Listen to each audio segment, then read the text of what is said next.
আমার এক ভাই বলেছেন যে নারীদের ব্যাপারে ভয় দেখানো হয়, জামাতে ইসলামী বা ইসলামী দল ক্ষমতায় আসলে কি হবে। সম্মানিত ভাইয়েরা, ইসলামী দলগুলো দায়িত্বশীলতার পরিচয় দিয়েছে, শুধু জামাতে ইসলামী না, মজলুম হিসাবে ইসলামী দলগুলোই ছিল সবচেয়ে বেশি জুলুমের শিকার। হেফাজতের লোকগুলাকে কিভাবে শাপলা চত্বরে 13 সালের 5 মে খুন করা হয়েছে আমরা কি দেখি নাই? 21 সালে তাদের উপর কিভাবে তাণ্ডব চালানো হয়েছিল আমরা কি দেখি নাই? হাজার হাজার আলেমকে ধরে নিয়ে পায়ে ডান্ডা বেড়ি পড়ানো হয়েছিল আমরা কি দেখি নাই? আমরা সব দেখেছি। কিন্তু সেই জনগণই, আল্লাহর অশেষ মেহেরবানি, এই ইসলামী জনতা এই পরিবর্তনের সাথে সাথে 4 দিন তো বাংলাদেশে কোনো সরকারই ছিল না, সেই 4 দিন সরকার চালিয়েছে ইসলামী জনতা, গড়ে গড়ে দুয়ারে দুয়ারে পাহারা দিয়েছে, সকল ধর্মের সকল প্রতিষ্ঠানকে পাহারা দিয়েছে, দায়িত্বশীলতার পরিচয় দিয়েছে, মা বোনদের ইজ্জতের পাহারাদারি করেছে। তারা তো ইতিমধ্যেই প্রমাণ রেখেছে তাদের হাতে বাংলাদেশ কেমন হবে। তারা তো কারো কাছে আজ পর্যন্ত 2 টাকার চাঁদা চায়নি, জামাতে ইসলামীও চায়নি, কোনো ইসলামী দলের কর্মীরাও চায়নি, আমাদের কাছে জানা নাই। কেন? সবাই আল্লাহকে ভয় করে এই জন্য। কেন? তারা দেশকে ভালোবাসে এই জন্যে। কেন? তারা মানুষকে ভালোবাসে এই জন্যে।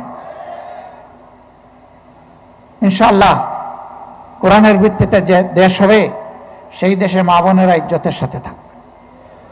আমরা ঘোষণা দিয়েছি, মাদেরকে দেখবো আমাদের মা হিসাবে, বোনদেরকে দেখবো আমাদের সহদরা বোন হিসাবে, আর যারা আমাদের চাইতে ছোট আমাদের মেয়েদের double million offer Walton fridge কিনে পেতে পারেন 20 লক্ষ টাকা, রয়েছে কোটি কোটি টাকার নিশ্চিত উপহার সমান, তাদেরকে দেখবো আমাদের ঔরসজাত মেয়ের মর্যাদায় ইনশাআল্লাহ।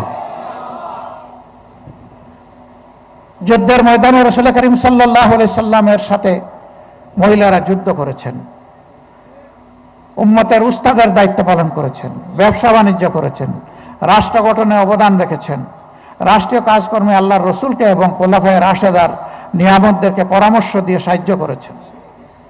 আমাদের রাষ্ট্রেও ইনশাআল্লাহ যে রাষ্ট্র কোরআনের রাষ্ট্র হবে, সেই রাষ্ট্রে মহিলারা এই মর্যাদায় ভোগ করবেন ইনশাআল্লাহ।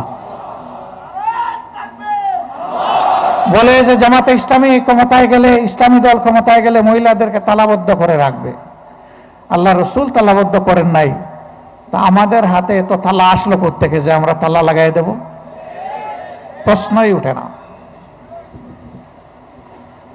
বলে এরা ক্ষমতায় গেলে সবাইকে কালো বুরকা পরাই দেবে। বুরকা কালো পরবে নাকি বড় চাদর পরবে, না জিলবাব পরবে, নাকি অন্য ধর্মের মেয়েরা তারা তাদের মতো ড্রেস পরিধান করবে, রাষ্ট্র তাদের উপর এটা চাপিয়ে দেবে না। তবে রাষ্ট্র ভালোর জন্য উৎসাহিত করবে।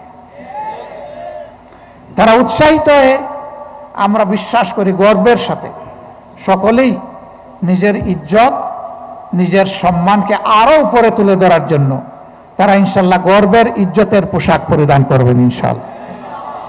কাউকেই চাপিয়ে দেওয়া হবে না। আমাদের হাতে এত টাকা নাই, এত কাতলা বুরকা আমরা বানাইতে পারবো না। মিনিমাম তো আমাদেরকে 9 কোটি বুরকা বানাতে হবে, এত টাকা নাই আমাদের।